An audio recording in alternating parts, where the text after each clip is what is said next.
In this video I'm going to show you how to connect to the fastest server on Roblox.com. So this is actually very easy and you only have to do some things. But before I show you this, please subscribe to my YouTube channel and make sure to like the video. So the first thing you want to do is you want to go to Roblox.com, then go to your profile and hit the gear icon up here.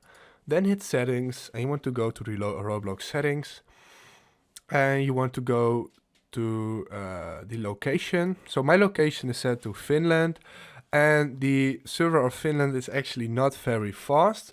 I made a list and these are the 5 fastest servers on Roblox. So the countries are Australia, Germany, Canada, Sweden and South Korea. So let's say I want to connect to Australia because Australia is a really fast server for the Roblox. And you want to go to Australia. Let me find it actually over here, then hit save, and as you can see it saved successfully. So now I will connect to the Australian servers every time I will play a Roblox game. What this will do is that this will lower your ping and you can play with much less lag on the servers. So this will actually help you very much to play without lag. If this video helped you out, please leave a like, please subscribe. Bye.